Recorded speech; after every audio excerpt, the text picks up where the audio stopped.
নিৰ্বাচনী সভাত উপস্থিত থকা আমাৰ অতি জনপ্ৰিয় নেতা অখিল গগৈ ডাঙৰীয়া, ইয়াত উপস্থিত থকা আমাৰ বৰদলৈ সন্মানীয় সহধৰ্মিনী ৰাণী বৰদলৈ ডাঙৰীয়ানী,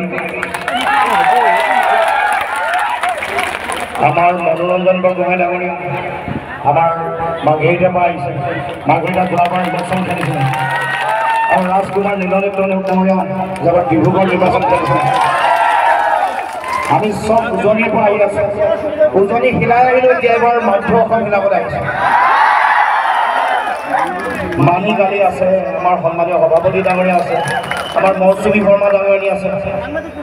ইয়াত উপস্থিত থকা আমাৰ অতি শ্ৰদ্ধাৰ এই অঞ্চলৰ জ্যেষ্ঠ ব্যক্তিসকল, সন্মানীয় ইমামসকল, সন্মানীয় আমাৰ অতি শ্ৰদ্ধাৰ শিক্ষাগুৰুসকল, বিভিন্ন অনুষ্ঠান প্ৰতিষ্ঠান দল সংগঠন, বিভিন্ন অনুষ্ঠানৰ সন্মানীয় সভাপতি সাধাৰণ সম্পাদকে প্ৰমুখ কৰি বিষয়ববীয়া কৰ্মকৰ্তাসকল, উপস্থিত অতি শ্ৰদ্ধাৰ যুৱ বন্ধুসকল, শ্ৰদ্ধাৰ ৰাইজ, মই আপোনালোক সকলোলৈকে মোৰ তৰফৰ পৰা শ্ৰদ্ধা জনাইছোঁ।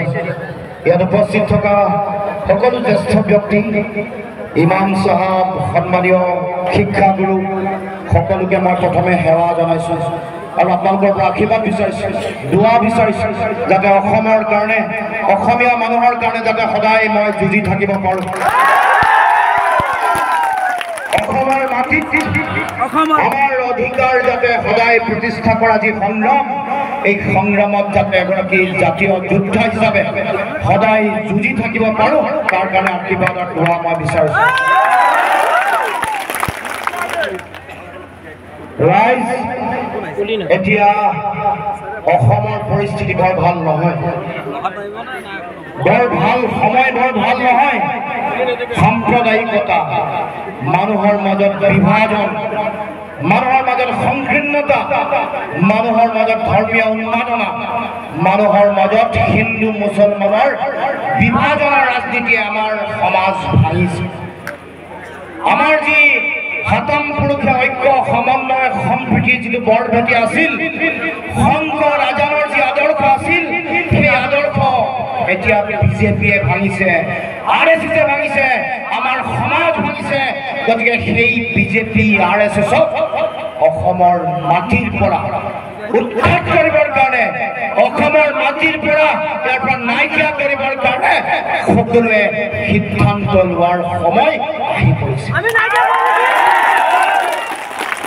গতিকে এইবাৰ নিৰ্বাচনত, অহা 26 তাৰিখৰ নিৰ্বাচন যেতিয়া ইয়াৰ ৰাইজে সকলোৱে ভোট দিবলৈ যাব, এই ভোটদান কৰিবলৈ যাওঁতে এই নগাঁৱৰ বিভিন্ন প্ৰান্তৰ ৰাইজে এটা কথা সিদ্ধান্ত ল'ব লাগিব যে বিজেপি RSSে আমাৰ সমাজ ভাঙিব খুজিছে, বিজেপি RSSে দেশৰ সংবিধানৰ ধৰ্ম নিৰপেক্ষ চৰিত্ৰক ভৰিৰে মোহাৰি আমাৰ সমাজ ঘৃণা, সাম্প্ৰদায়িকতা, সংকীৰ্ণতাৰ মাজত বিলীন কৰি দিব খুজিছে। বিজেপিয়ে দেশৰ গণতন্ত্ৰৰে ভয়াৱহতা সংকট নমাই আনিছে। সেই বিজেপিক আমি সকলোৱে, আমি অসমৰ পৰা, নগাঁও লোক সমষ্টিৰ পৰা আমি সকলোৱে একেলগে ইয়াৰ পৰা নাইকিয়া কৰিব লাগিব। এইটো আমাৰ জাতীয় দায়িত্ব, এইটো আমাৰ সাংবিধানিক দায়িত্ব। এই দায়িত্ব আমি প্ৰত্যেকেই পালন কৰিব লাগিব, প্ৰতিজন মানুহে পালন কৰিব লাগিব। আৰু সেইকাৰণে আপোনালোক সকলোকে আহ্বান জনাইছোঁ, সকলোৱে সংকল্প লওক, শপত লওক যে আমাৰ যাতে এটাও ভোট যাতে ইফাল সিফাল নহয়। আপোনালোকৰ ভোট ভাঙিবৰ কাৰণে বিজেপিয়ে নিজৰ বন্ধু AIDFক ইয়াত তেওঁলোকে প্ৰাৰ্থী দিছে। AIDFৰ প্ৰাৰ্থী দিয়াৰ লক্ষ্য কি জানে নাই? যাতে মুছলমানৰ ভোট ভাঙিব পাৰে, মুছলমান সকলক ভাঙি যাতে ইয়াত বিজেপিয়ে নিৰ্বাচনত জিকিব পাৰে, তাৰ কাৰণে AIDF তলা চাবি বদৰুদ্দিন আজমল চাহাবৰ মানুহক টিকেট দিছে। গতিকে আপোনালোকে এটাও ভোট বিভাজন হ'বলৈ দিব নালাগিব। ভোট বিভাজন হ'বলৈ দিব নেকি? বিভাজন হ'বলৈ দিব নেকি? যদি নিদিয়ে এটাও ভোট যাতে ইফাল সিফাল নহয় তাৰ কাৰণে সকলোৱে আজিয়ে সিদ্ধান্ত ল'ব লাগিব। নগাঁও লোকসভা সমষ্টিত মই ৰাস্তাত আহোঁতে দেখিছোঁ যে বিজেপিৰ পতাকা আমাৰ বিভিন্ন জেগাত উৰি আছে হয় নহয়? দোকানত দেখিছোঁ দালালবিলাকক কৈ দিব লাগিব, দালাল হওক, তেওঁলোকৰ এজেণ্ট হওক, তেওঁলোকৰ টকা পইচা লৈ চলা মানুহ হওক, তেওঁলোকক কৈ দিব যে মুছলমানসকলক যি অপমান কৰিছে, যি লঘু লাঞ্ছনা কৰিছে, মিয়াসকলৰ ভোট নালাগে, মুছলমানৰ ভোট নালাগে বুলি কৈ যি অপমান কৰিছে তাৰ উত্তৰ ২৬ তাৰিখে হোৱা নিৰ্বাচনত ৰাইজে একেলগে ভোটে মূৰে দিব লাগিব। আৰু এটা কথা ৰাইজ ক'ব খুজিছোঁ, যেতিয়ালৈকে অসমৰ মাটিত AIDF থাকিব, যেতিয়ালৈকে মুছলমান ৰাইজে AIDFক মৰম কৰি থাকিব, যেতিয়ালৈকে মুছলমান ৰাইজে AIDFক ভোট দি থাকিব, তেতিয়ালৈকে অসমত বিজেপিৰ চৰকাৰ থাকিব, তেতিয়ালৈকে অসমত বিজেপিৰ চৰকাৰ থাকিব। আৰু যিদিনাখন মুছলমান ৰাইজে সিদ্ধান্ত গ্ৰহণ কৰিব যে আমি অসমৰ পৰা তলা চাবি, কাম নাইকিয়া তলা চাবি, অসমৰ পৰা AIDF, অসমৰ মাটিৰ পৰা বদৰুদ্দিন নাজমলক পুলিয়ে পোখাই উৎখাত কৰি ব্ৰহ্মপুত্ৰত দলিয়াই পেলাই,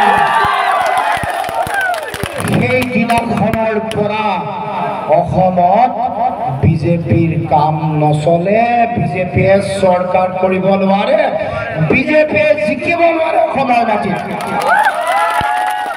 মনত ৰাখিব এই কথাটো, সকলোৱে হৃদয়ত ৰাখক, সকলোৱে মানি চলক, অন্যথা ৰাতি AIDFৰ মানে জোনাবৰ যিগৰাকী মেইন মানুহ সাজু বুলি কয়, কি নাম তাৰ? কৰিমুদ্দিনে ৰাতি আহি আমাৰ হিমন্ত বিশ্ব শৰ্মাৰ পৰা ৰাতি আহি মনে মনে কথা পাতি কাইলৈ জোনাবে কি ক'ব লাগে, যিটো কথা ক'লে বিজেপিৰ লাভ হয় সেই কথা কৈ দিয়ে, উগ্ৰ সাম্প্ৰদায়িক কথা এটা কৈ দিয়ে যাতে হিন্দুসকল এক হৈ যায়। এই কামটো বেলেগে নিদিয়ে, হিমন্ত বিশ্ব শৰ্মাই দিয়ে। আমাৰ জোনাবেও নিজৰ বজাৰ ঠিকে ৰাখিব লাগে, জোনাবে নিজৰ বেপাৰ ঠিকে ৰাখিবৰ কাৰণে মুছলমানসকলক উচ্ছেদিত কৰক লাগিলে, মুছলমানসকলক বেয়াকে কওক লাগিলে, মুছলমানসকলক বেয়া ব্যৱহাৰ কৰক লাগিলে, জোনাবে হিমন্ত বিশ্ব শৰ্মা বিজেপিৰ মতে তেওঁলোকক সহায় কৰিবৰ কাৰণে সদায় কথা কৈ আহিছে আৰু কথা কৈ বিজেপিক সহায় কৰা আমি সকলোৱে দেখি আহিছোঁ। আপোনালোকে জানেন নাই নাজানো, ৰাতি সৰ্বানন্দ সোণোৱালৰ ঘৰত, সৰ্বানন্দ সোণোৱালৰ হিমন্ত বিশ্ব শৰ্মাৰ অফিচত, বিজেপি MLA, বিজেপিৰ মন্ত্ৰীয়ে ভিৰ নকৰে। খবৰ ল'ব, মই এনে কোৱা নাই, আমাৰ সাংবাদিক বন্ধুসকল আছে নহয়, সাংবাদিক বন্ধুসকল আছে, ছেক্ৰেটেৰিয়েট মানে আমাৰ সচিবালয়ত পিয়াপি লৈ থকা মানুহবোৰ আছে নহয়, তেওঁলোকক সুধিব যে ৰাতি আমাৰ হিমন্ত বিশ্ব শৰ্মাৰ ঘৰলৈ কোন আহে। আটাইতকৈ বেছি আহে সাজু, আটাইতকৈ বেছি আহে এয়া যে উঠিছে আমিন নহয় জানো। এইসকলৰ উৎপাতত এইসকলে ইমান ভিৰ হিমন্ত বিশ্ব শৰ্মাৰ অফিচত ঘৰত দিয়ে যে বিজেপিৰ MLA আৰু মন্ত্ৰীয়ে সময় নাপায় আৰু জেগা নাপায়। সঁচা কথা, খবৰ মই এনে কথা কোৱা নাই, খবৰ ল'ব সচিবালয়ত যিমান যায় হওক এইসকল AIDFৰ নেতাসকল। গতিকে ৰাইজ, এতিয়া আপোনালোকে সকলোৱে এই সিদ্ধান্ত লওক যাতে ২৬ৰ নিৰ্বাচন মানে এই ২৪ চনৰ ২৬ তাৰিখে হ'ব লগা যি নিৰ্বাচন আছে তাত যাতে মুছলমান সমাজে, মুছলমান ৰাইজে এটা সিদ্ধান্ত ল'ব লাগে যে কোনো কাৰণতে নিজৰ বহুমূলীয়া ভোটটো যাতে নষ্ট নকৰে, নগাঁও সমষ্টিটো নষ্ট নকৰে, ধুবুৰী সমষ্টিটো যাতে নষ্ট নকৰে মুছলমান ৰাইজৰ ভোট। আৰু সকলোৱে যাতে বিৰোধী ঐক্য মঞ্চ কংগ্ৰেছৰ চিম্বলত যাতে এই নগাঁও লোকসভা সমষ্টিত হাতৰ চিনত যাতে সকলোৱে ভোটদান কৰে। কাৰণ বিজেপি দল আমাৰ অখিল গগৈ ডাঙৰীয়াই ক'লে যে মুছলমানৰ শত্ৰু, অকল মুছলমানৰ নহয়, বিজেপি দল আমাৰ যিসকল জনজাতীয় ভাই আছে তেওঁলোকৰো শত্ৰু। মই উজনি অসমত যেতিয়া প্ৰচাৰ চলাইছোঁ, এইবাৰ যে অমৃত বৃক্ষ বোলা এটা প্ৰগ্ৰেম কৰিছোঁ, অমৃত বৃক্ষ নামৰ এটা প্ৰগ্ৰেম হৈছিল নহয়, এই চেল্ফি মাৰি আপোনালোকে দিলে নহয়, পইচা পালে নেকি? গতিকে এই যেতিয়া অমৃত বৃক্ষৰ গছ ৰুইছে, যিবোৰ ঠাইত মানুহে উচ্ছেদ কৰিছে, মাটি নাইকিয়া কৰিছে, সেই জেগাবোৰ হৈ গ'ল আমাৰ জনজাতীয় ট্ৰাইবেলসকলৰ জেগা। গতিকে সেইকাৰণে ডিব্ৰুগড়ত আমাৰ সোণোৱালসকলে সৰ্বানন্দ সোণোৱালৰ বিৰোধিতা কৰিছে, মাটি বাৰী উচ্ছেদ কৰিছে। তাৰমানে এই চৰকাৰ, বিজেপি চৰকাৰ, মুখ্যমন্ত্ৰী তেওঁলোক মুছলমানৰো বন্ধু নহয়, মুছলমানৰ শত্ৰু, হিন্দুৰো শত্ৰু, খিলঞ্জীয়া অসমীয়া মানুহৰ শত্ৰু, জনজাতিসকলৰ শত্ৰু, সকলোৰে তেওঁলোক শত্ৰু আৰু সকলোৰে অন্যায় কৰি আহিছে। আমাৰ সাধাৰণ মানুহ এতিয়া অখিল গগৈয়ে ক'লে যে আমাৰ নিমখৰ দাম 3 টকাৰ পৰা 30 টকা হ'ল, চাউলৰ দাম 18 টকাৰ পৰা 45 টকা হ'ল, হ'ল নাই? চাউলৰ দাম 18 পৰা 45 হৈছে, গেছৰ চিলিণ্ডাৰৰ দাম 410 টকাৰ পৰা 1152, হয় নাই? দাইলৰ দাম 47, 45 আছিলে, 52 আছিলে, এতিয়া কিমান হ'ল? 120, 110, 120। আৰু মিঠাতেল 90 আছিলে, 100 আছিলে, 110 আছিলে, এতিয়া ডাইৰেক্ট ডাবল চেঞ্চুৰী, 200 পাৰ হৈ গ'ল। মাটিৰ খাজানা কিমান বাঢ়িলে? 5 গুণ মাটিৰ খাজানা। আৰু এই অঞ্চলসমূহত মাটিৰ পট্টা দিম বুলি কৈছে, দিলে নেকি? ঘৰে ঘৰে মাটিৰ পট্টা দিম বুলি কৈছে, দিলে নেকি? ম্যাদী পট্টা দিম বুলি কৈছে, দিলে নেকি? এই অঞ্চলসমূহতো দিয়া নাই, উজনিতো দিয়া নাই, গাঁৱৰ মানুহকো দিয়া নাই, চৰতো দিয়া নাই, বাগানৰ মানুহকো দিয়া নাই, চাহ বাগিচাৰ মানুহকো মাটিৰ পট্টা দিয়া নাই। তাৰ মানে মাটিৰ খাজানা 5 গুণ বাঢ়িলে। এই যে লাইট জ্বলি আছে, লাইটৰ বিল কিমান বাঢ়িলে গম পায় নাই? কেইবাৰ বাঢ়িলে গম পায় নাই? এবাৰ নে দুবাৰ? 7.5 বছৰ বিজেপিয়ে চৰকাৰ চলাইছে, 7.5 বছৰত 9 বাৰ বাঢ়িছে, 9 বাৰ বাঢ়িছে, 7.5 বছৰত 9 বাৰ বাঢ়িছে। আমাৰ দৰৱৰ দাম বাঢ়িলে, দাৱাই দাম বাঢ়িলে। এই ইলেকশ্যন হোৱাৰ আগে আগে মই কৈছোঁ যে এইটো ইলেকশ্যনৰ আমাৰ উপহাৰ তোফা দিছে, তোফা। আমাৰ যিমান মেডিচিন আছে, সাধাৰণতে ব্যৱহাৰ কৰা যিবোৰ মেডিচিন, মূৰৰ বিষৰ দৰৱ, জ্বৰৰ দৰৱ, কাহৰ দৰৱ, এইবোৰৰ দাম বঢ়াই দিলে, 45%লৈকে GST লগাই দিছে। আৰু যিমান আছে আপোনাৰ ঘৰ বন্ধা যিমান সামগ্ৰী আছে, যিমান লোহাৰ ৰড, এইবোৰ চিণ্ডিকেটো চলে।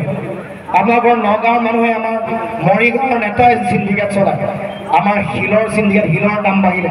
শিলৰ দাম কিয় বাঢ়িছে? চিণ্ডিকেট। আমাৰ চিমেণ্টৰ দাম বাঢ়িছে, চিণ্ডিকেট। মানে চব বস্তুৰ দাম বঢ়াই দিছে এমূৰৰ পৰা।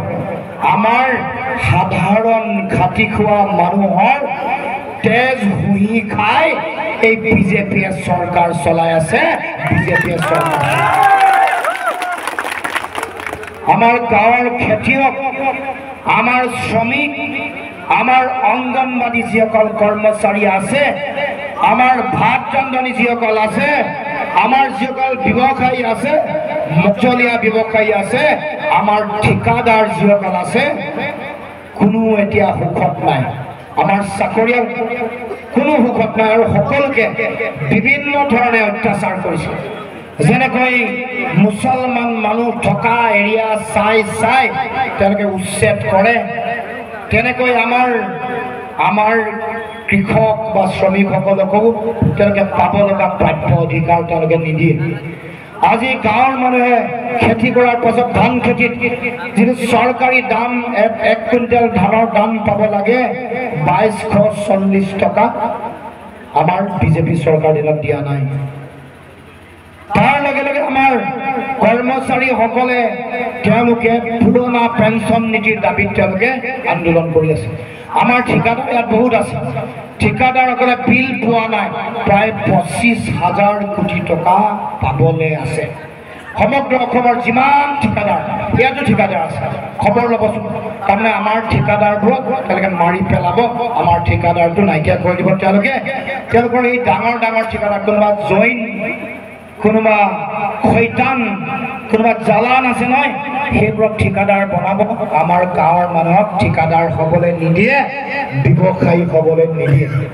গতিকে বিজেপি আপোনাৰ মোৰ গাঁৱৰ মানুহৰ, দুখীয়া মানুহৰ, সাধাৰণ মানুহৰ তেওঁলোক বন্ধু নহয়, আপোনাৰ মোৰ মিত্ৰ নহয়। আপোনাক শত্ৰুৰ দৰে ব্যৱহাৰ কৰে, মোক শত্ৰুৰ দৰে ব্যৱহাৰ কৰে।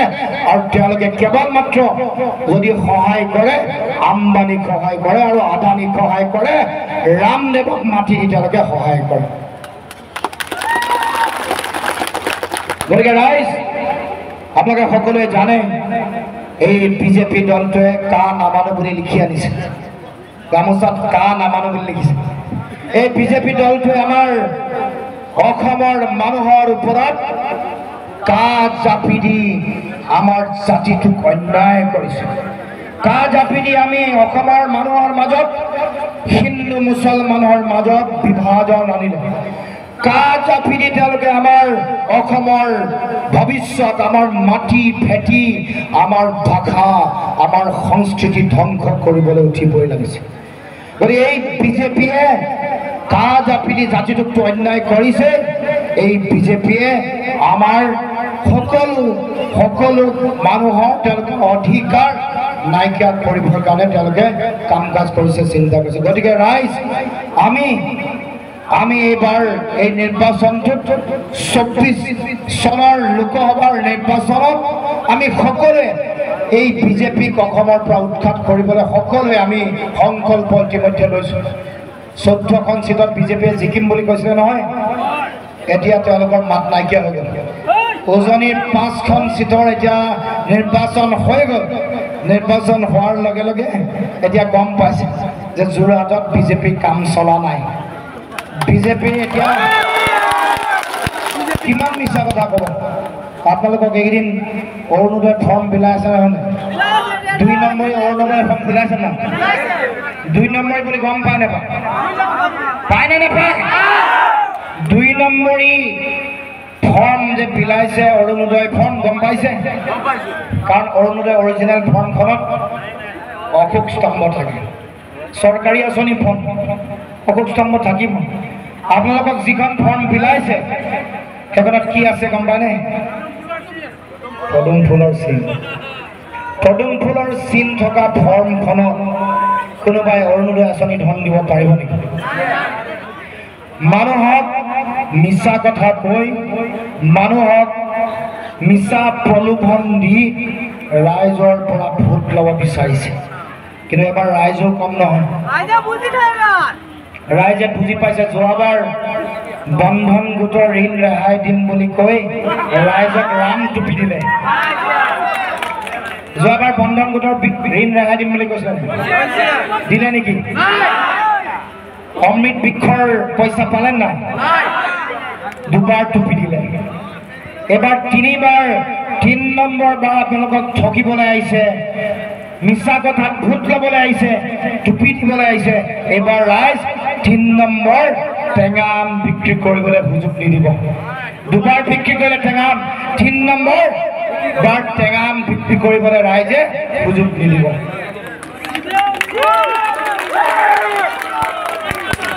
আৰু আঁচনিৰ যদি ধন দিয়ে, যদি পইচা বিলাবলৈ আহে, পইচা বিলাবলৈ আহিলে লৈ ল'ব দেই, নোলোৱাকৈ নাথাকিব। পইচা লৈ ল'ব, চিণ্ডিকেটৰ পইচা, কয়লা চিণ্ডিকেটৰ পইচা।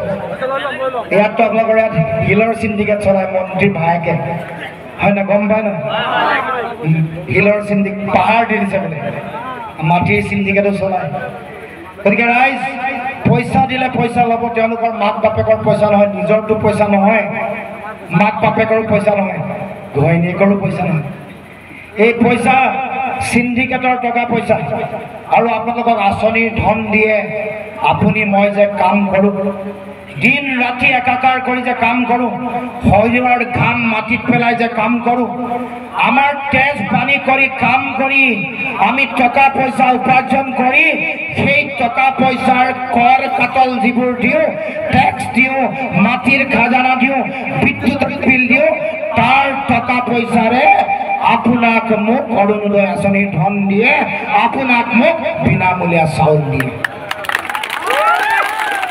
গতিকে এয়া তেওঁলোকৰ বাপেকৰ টকা পইচা নহয় গতিকে আঁচনিৰ ধন কোনোবাই ল'লে বুলিলে কিয় বিজেপিক ভোট দিব লাগিব বুলি বাধ্য নহয় বিজেপিৰ কোনো নিকিনা গোলাম নহয় যে আমাৰ হিতাধিকাৰীসকলে তেওঁলোকক ভোট দিব লাগিব এতিয়া যিমান ইলেকশ্যনৰ সভা তাতকৈ আমি হিতাধিকাৰী ভোট পাম মই কৈছোঁ যে আমাৰ ৰাইজ আমাৰ আঁচনিৰ ধন পোৱা কল্যাণকামী আঁচনিৰ ধন পোৱা মানুহ বিজেপিৰ নিকিনা গোলাম নহয় আৰু ৰাইজকো আহ্বান জনাইছোঁ কিবা দিলে লৈ ল'ব আঁচনিৰ ধন প্ৰাপ্য অধিকাৰ কিন্তু আপোনালোকে ভোট দিওঁতে ভাবি চিন্তি সঠিক শুদ্ধ আৰু শক্তিশালী সিদ্ধান্ত গ্ৰহণ কৰিব ভোট দিওঁতে নিজৰ বিবেকক সুধিব নিজৰ মগজু সুধিবা নিজৰ অন্তৰক সুধিব কাৰণ ভগৱানে এইটো আটাইতকৈ ডাঙৰ সম্পদ দিছে মগজুটো আমি বেলেগ প্ৰাণীতকৈ পৃথক বেলেগ এইকাৰণে আমাৰ মগজুটো আছে যি মগজে চিন্তা কৰিব পাৰে যি মগজে বিশ্লেষণ কৰিব পাৰে যিটো মগজে সিদ্ধান্ত ল'ব পাৰে গতিকে ৰাইজক আহ্বান জনাইছোঁ টকা পইচা দিলে লৈ ল'ব নোলোৱাকৈ নাথাকিব ভোট দিওঁতে মগজক এবাৰ সুধি দিব নিজৰ আবেগ বিবেকক সুধি দিব মোৰ দায়িত্ব কি মই দেশক ৰক্ষা কৰিবলৈ ভোট দিছোঁ দেশৰ সংবিধান আৰু গণতন্ত্ৰ ৰক্ষা কৰিবৰ কাৰণে ভোট দিছোঁ গতিকে ৰাইজক আহ্বান জনাইছোঁ এইবাৰ নিৰ্বাচনত আমি সকলোৱে আমাক কৰা অন্যায়ৰ বিৰুদ্ধে ভোট দিম আমাক যে যাকে তাকে যধে মধে আমাৰ ৰাইজৰ ঘৰ উচ্ছেদ কৰিলে ঘৰ যে ভাঙি দিয়া হ'ল আমাৰ মুছলমানসকলক লক্ষ্য কৰি যে তেওঁলোকে উচ্ছেদ কৰিলে তাৰ উত্তৰ এইবাৰ EVM-ত দিব লাগিব তাৰ উত্তৰ এই যে কোনোবাই অপৰাধ কৰিলে বাছি বাছি মুছলমান যুৱকসকলক যে উঠাই লৈ যায় আৰু তেওঁলোকৰ ভৰিৰ তলত গুলিয়াই দিয়ে পলাই গ'ল বুলি মিছা কথা কৈ ভৰিৰ তলত গুলিয়াই দিয়ে এই যে আইন হাতত তুলি লৈছে আইন হাতত তুলি লৈ জংগল ৰাজ চলাইছে তাৰ বিৰুদ্ধে এইবাৰ ৰাইজে EVM-ৰ বুকুত ফুট দিব লাগে এই যে বস্তুৰ দাম বাঢ়িছে এই কৰ কাটল যে বাঢ়িছে এই যে চিলিণ্ডাৰ দাম 1152 টকা হৈছে এই যে লাইটৰ বিল বাঢ়িছে এই যে মাটিৰ খাজনা 5 গুণ বাঢ়িছে দৰৱৰ দাম দাৱাৰ দাম যে বাঢ়িছে তাৰ বিৰুদ্ধে এইবাৰ EVM মেচিনত ৰাইজে ভোট দিব লাগিব কা জাপি দি অসমৰ মানুহক অসমীয়া জাতিক যে অন্যায় কৰিলে 5 গৰাকী ডেকা যুৱকক গুলিয়াই অসমৰ সমাজ যে তেজেৰে ৰাঙলী কৰিলে তাৰ উত্তৰ এইবাৰ EVM এই কা জাপি দিয়াটো অসমীয়া জাতীয় জীৱনৰ কাৰণে এইটো এটা ক্ষমা নোহোৱা অপৰাধ অকমনি অপৰাধ যেতিয়ালৈকে সৰ্বানন্দ সোণোৱাল আৰু হিমন্ত বিশ্ব শৰ্মা অসমত জীয়াই থাকিব অসমৰ ৰাইজে কেতিয়াও ক্ষমা নকৰে কা জাপি দিয়াৰ কাৰণে হত্যা কৰে গতিকে ৰাইজ অহা 26 তাৰিখে দলে বলে ওলাই আহক ভোটদানৰ হাৰ 95% পৰা 100%লৈকে বঢ়াওক আৰু এটাও মুছলমান মানুহৰ এগৰাকী মুছলমান মানুহৰ ভোট যাতে কোনো কাৰণতে বিজেপিত নপৰে তলা চাবিত নপৰে এইটো ফাইনেল কৰি দিয়ক আৰু মই কৈ থৈ গৈছোঁ আপোনালোকে যদি সেই সিদ্ধান্ত লয় মুছলমান ৰাইজে যদি এই সিদ্ধান্ত লয় নগাঁও লোকসভা সমষ্টিত প্ৰত্যুত বৰদলৈ ডাঙৰীয়া 3 লাখ ভোটত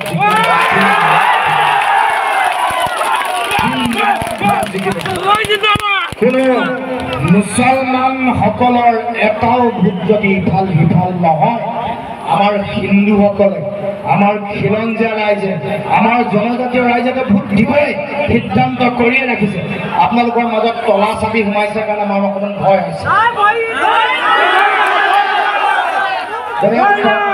যদি মুছলমান ৰাইজে যদি এটাও ভোট নষ্ট নকৰে মই কৈ থৈ গৈছোঁ এই নগাঁও লোকসভা সমষ্টিত এতিয়া সুৰেশ বৰা খেলিছে ইলেকশ্যনটো মই কৈছোঁ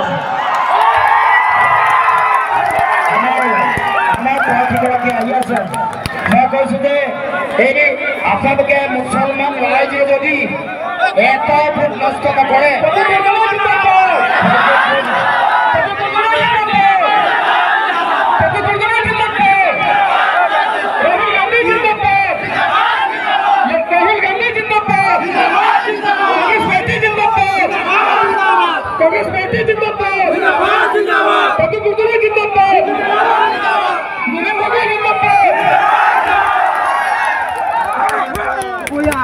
আমি প্ৰদীপ বৰদলৈ আদৰণি জনাইছোঁ ৰাইজসকলে উষ্ম হাত চাপৰি একদম আদৰণি জনাব লাগে ডাঙৰীয়াৰ উপস্থিতিৰে মই কৈছোঁ তেওঁ আহি গ'ল ভালেই হ'ল মুছলমান ৰাইজে যদি এটাও ভোট যদি তলা চাবিত নিদিয়ে তেতিয়াহ'লে মই কৈছোঁ প্ৰদ্যুৎ বৰদলৈ ডাঙৰীয়াৰ লগত সুৰেশ বৰা বাদ দিয়ক হিমন্ত বিশ্ব শৰ্মা বাদ দিয়ক অমিত শ্বাহ বাদ দিয়ক নৰেন্দ্ৰ মোদী আহিলেও এই